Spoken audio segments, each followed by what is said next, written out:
ગુજરાતમાં હમણાં સમાચાર બહાર આવ્યા કે 100 કરોડ રૂપિયાની જમીનનો 24 કરોડ રૂપિયામાં સોદો પાડવાનો પ્રયાસ કરવામાં આવ્યો. જો કે હવે સમાચાર એવી રીતના આવ્યા છે કે સુરત શહેર વિસ્તારમાં જે મગોબ ગામ છે એની ગૌચર જમીન વેચી દેવાના કેસમાં સુરત કલેક્ટર છે એમણે તપાસ શરૂ કરી છે.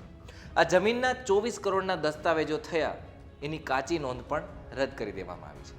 ચર્ચા એવી થઈ રહી હતી કે આ ગોટાળામાં અધિકારીઓને 5 કરોડ રૂપિયાની કટકી મળવાની હતી.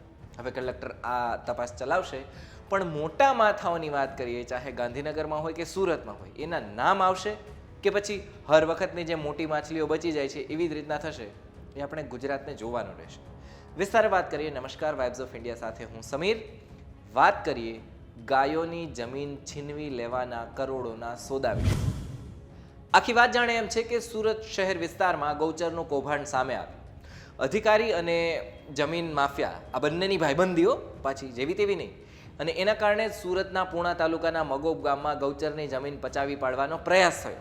કારણ કે ભાઈબંધીઓ તો જ પ્રયાસ થાય ને. 100 કરોડની જમીનનો 1.70 કરોડ રૂપિયાની સ્ટેમ્પ ડ્યુટી ભરી અને 24 કરોડનો દસ્તાવેજનો મામલો કરી અને આ બધું સેટ કરવાનો પ્રયાસ કરવામાં આવ્યો. અને આ ગૌચરની જમીન મગોબ ગામના સમસ્ત સંસ્થાના નામે હતી. પણ રાજેન્દ્રસિંહ પ્રતાપસિંહ ગોહિલ અને એમના સહિતના બીજા 5 લોકો છે એ 100 કરોડની જમીન કેતનસિંહ ફતેહસિંહ અને મહેશ વિરમભાઈ બારોટના નામે કરવાનો આખો કારસો રચ્યો હતો એમણે. આખા કાંડની વાત કરીએ તો લગભગ 8-9 મહિનાથી પ્લાનિંગ ચાલી રહ્યું હતું જમીન વેચવાનું, અને એવી ખબર પડી છે સ્થાનિક લેવલથી કે આ પ્લાનિંગ ચાલી રહ્યું હતું. આ કાંડમાં મોટાભાગના અધિકારીઓ પણ સામેલ હતા. એમની સામે કલેક્ટર પગલાં લેશે કે કેમ એ પણ હવે જોવાનું રહેશે, કારણ કે હર વખતે બચી જાય છે. સમસ્ત સંસ્થાની જમીનની વાત કરીએ તો નહેર માટે સરકારે સંપાદિત કરી હતી. વર્ષ 2023માં સરકારે આ જમીન છે એ કમિટીને પાછી સોંપી દીધી હતી. પછી 2023માં સરકારે આ જમીનને કમિટીને જે પાછી સોંપી અને એના પછી મગોબ ગામ સમસ્ત સંસ્થાને આ જમીન મળી ગઈ. પછી કમિટીમાં 6 લોકોએ નોટરાઇઝ ઠરાવ બહાર પાડ્યો અને કમિટીના વડા બનાવવામાં આવ્યા રાજેન્દ્ર પ્રતાપસિંહ ગોહિલને.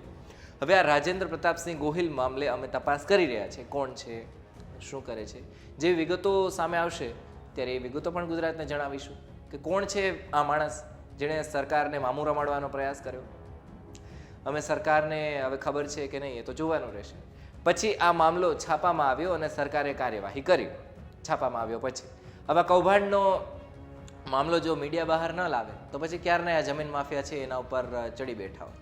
ખેર, પ્લાનિંગ એવી હતી કે કેતનસિંહ ગોહિલ અને મહેશ બારોટના નામે દસ્તાવેજ છે કરી દેવામાં આવે અને સરકારી ચોપડે આની કાચી નોંધ છે એ પણ ચડાવી દેવામાં આવે.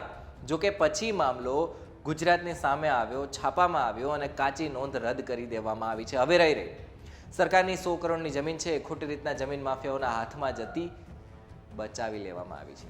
આ મુદ્દે સુરત કલેક્ટર તપાસ શરૂ કરવાના છે, જેના અંડરમાં આ જમીન એટલે કે સમસ્ત સંસ્થા છે એણે પણ શરત ભંગ કરી છે એવું પણ સામે આવ્યું છે. હવે સુરત પ્રાંત અધિકારી આ મામલે તપાસ કરશે અને ગુજરાત સરકારને જમીન મામલે જવાબ આપશે કે સુરતમાં કઈ રીતના 100 કરોડ રૂપિયાની 4 વીઘા જમીન જે ગૌચર છે એનો ખેલ પાડી દેવાનો આખો કારસો છે રચવામાં આવ્યો હતો. તમે વિચાર તો ખરું કરો, ખુદ સરકારના અધિકારીઓ જ આમાં સામેલ હોય અને કટકી કરતા હોય તો પછી શું બાકી રહે? તમારા વિસ્તારમાં પણ જો કદાચ આવી ઘટનાઓ ઘટતી હોય તો એને પણ બહાર લાવો. છુપી રીતના પણ બહાર તો લાવો, જેથી ગુજરાતને ખબર પડે. અને આવી જ રીતના જે આપણી જમીન છે, જે સરકારની જમીન છે, જે ગૌચરની જમીન છે, માલધારીઓની જમીન છે, ગાયની જમીન છે, એ આખલાઓ જે છે 2 પગવાળા અને માથે શિંગડાવાળા એના હાથમાં ના આવે. આ મામલે તમારું શું કહેવું છે અમને કમેન્ટમાં લખીને જણાવજો. બિલકુલથી જોતા રહો વાઇબ્સ ઓફ ઇન્ડિયાથી. આભાર.